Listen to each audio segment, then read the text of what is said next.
ഒരു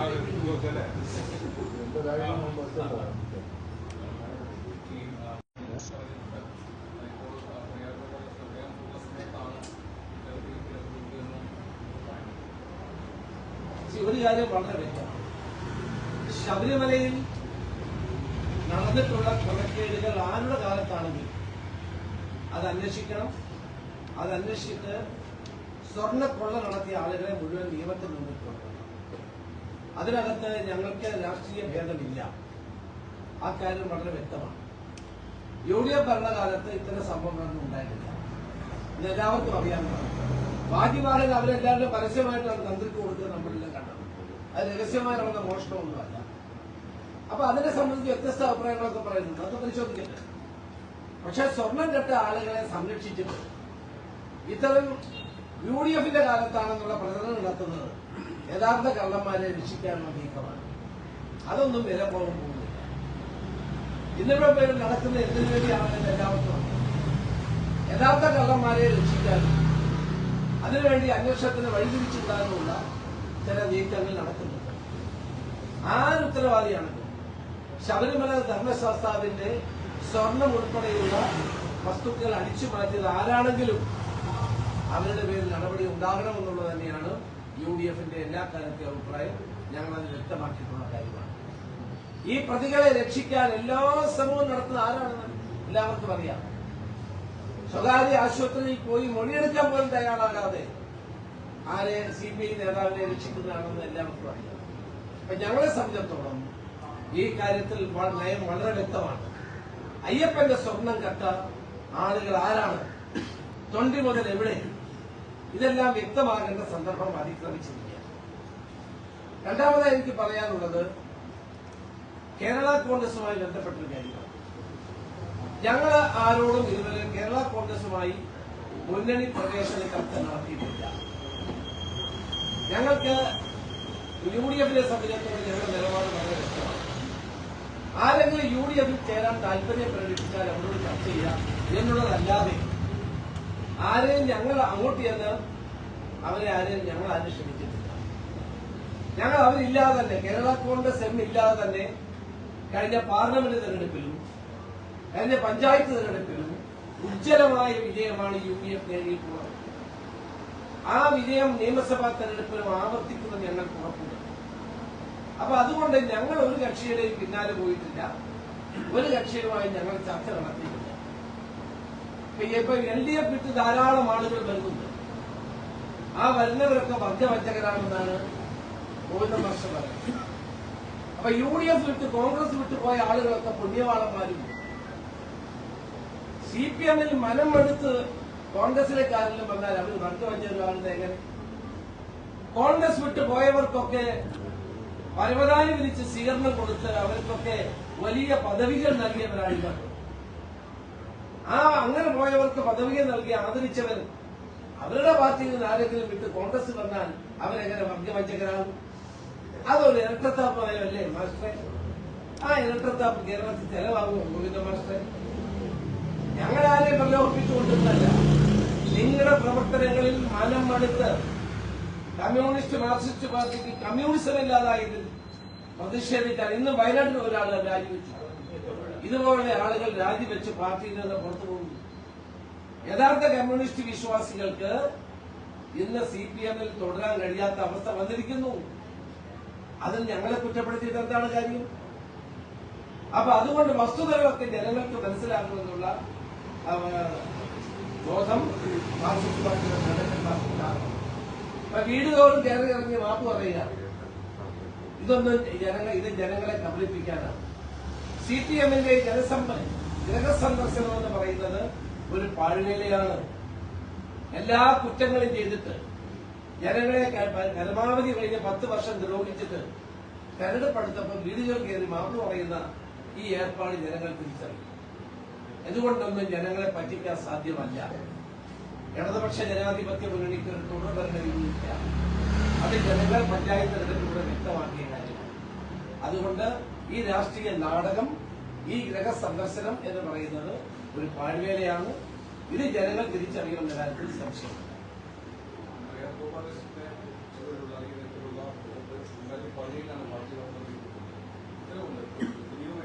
കാണും. ഞാൻ അതിനെ പറ്റി ഒന്നും പറയുന്നില്ല. 2012 ദേവസ്വം കമ്മീഷൻ ഉത്തരവ് ഇറക്കിയിട്ടുണ്ട്. അല്ലെ, ഞാൻ ആചാരപരമായ ഏത് ചടങ്ങ് നടന്നാലും അതിൽ നിന്ന് എടുക്കുന്ന ഇത്തരം സ്വത്തുക്കൾ ദേവസ്വത്തിന് അർഹതപ്പെട്ടതാണ്, ദേവസ്വത്തെ തന്നെ ഏൽപ്പിക്കണം.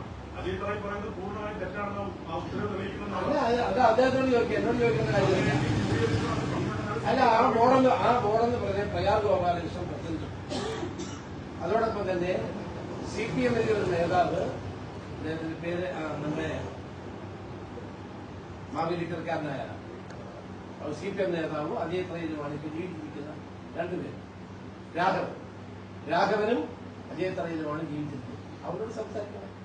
ആ തെറ്റ് ചെയ്തിട്ടുണ്ടെങ്കിൽ തെറ്റ് തന്നെയാണ്, സംശയമൊന്നും വേണ്ട. പക്ഷെ അതല്ലല്ലോ ഇവിടെ വിഷയം. ഇവിടെ സ്വർണം കാണാത്തതാണ് വിഷയം. സ്വർണം ആരടിച്ചോണ്ടു പോയി? ഇതുവരെ അതാരും പറയുന്നില്ലല്ലോ. 39.8 കിലോ സ്വർണം കാണാതെ പോയതിനെ പറ്റി ആരും പറയുന്നില്ല. വാജിവാഹനം കൊടുത്തിട്ടുണ്ട്, അവരോട് ചോദിക്കണം. വാജിവാഹനത്തിന്റെ ഫോട്ടോ ഞാൻ കണ്ടിങ്ങനെ എടുത്തു കൊടുക്കുന്നത്. അപ്പൊ രാഘവനും അജയ് തറയിലും മറുപടി പറയട്ടെ. പ്രയാഗ് ഗോപാലകൃഷ്ണൻ മരിക്കുന്നു, അത് നമ്മളോടൊപ്പം അദ്ദേഹത്തോട് ചോദിക്കാൻ പറ്റില്ല. അതൊക്കെ നടക്കട്ടെ. അതൊക്കെ ചോദിക്കുമ്പോൾ നിയമങ്ങളൊക്കെ അനുസരിച്ച് തന്നെ മുന്നോട്ട് പോകട്ടെ. അപ്പൊ അതിനെ രാഷ്ട്രീയവൽക്കരിക്കണമെന്നും വേണ്ട. അവരാരാണെങ്കിലും അന്വേഷിക്കുന്നത് തെറ്റ്. രാഘവന്റെ ഭയങ്കര അന്വേഷിക്കട്ടെ, അജയ് തറയിലിന്റെ കാര്യം അന്വേഷിക്കട്ടെ, അവരുടെ മറുപടി കേൾക്കട്ടെ. രഹസ്യമായി അത് ചെയ്തതല്ല എന്ന് നമ്മളെല്ലാവരും ഫോട്ടോയിലൂടെ കാണുന്നുണ്ട്.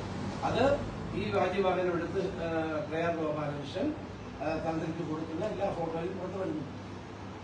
അപ്പൊ അതെല്ലാം അന്വേഷിക്കട്ടെ. അതിന് അന്വേഷണത്തിൽ നമ്മളാരും തടസ്സമോ എതിരോ ഒന്നുമല്ല.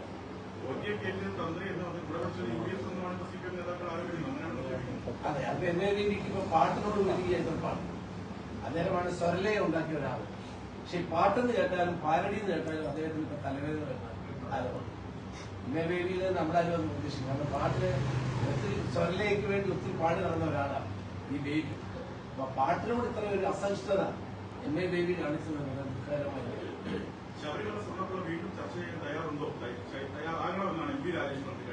തീർച്ചയായിട്ടും ചർച്ച ചെയ്യണം. കാരണം 4 CPM നേതാക്കന്മാർ ജയിലിൽ കിടക്കാണ്. അദ്ദേഹത്തിന് സ്വാഭാവികമായി വെച്ച് വിഷമം ഉണ്ടാവും, അദ്ദേഹത്തിന് പ്രയാസം ഉണ്ടാവും. 4 നേതാക്കന്മാർ ജയിലിൽ കിടക്കാണ്.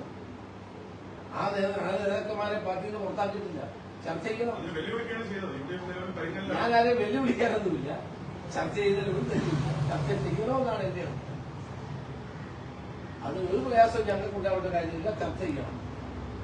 അദ്ദേഹത്തിന്റെ വെല്ലുവിളി ഗവൺമെന്റ് ഏറ്റെടുത്തിട്ട് ചർച്ച ചെയ്യണം.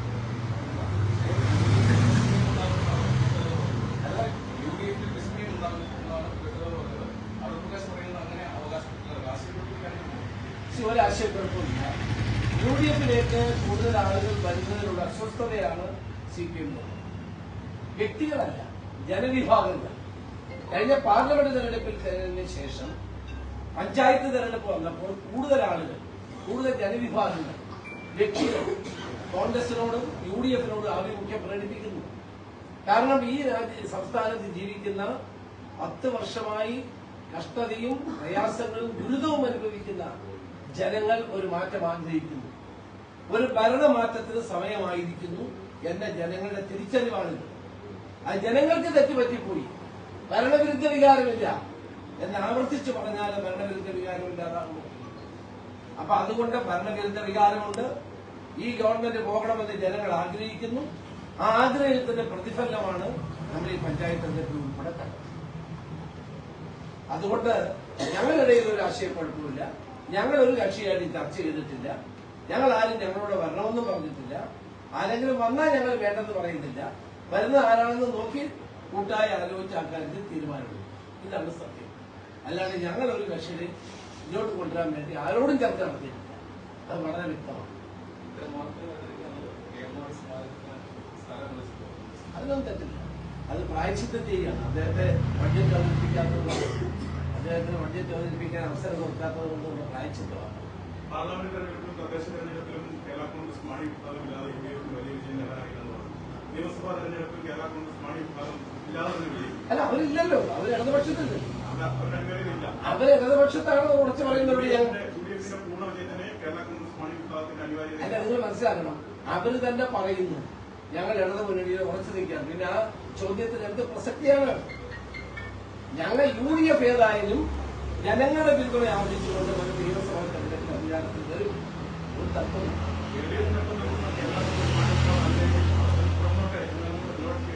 ഞങ്ങൾ അങ്ങനെ പറഞ്ഞത് അങ്ങനെ വരുന്നു.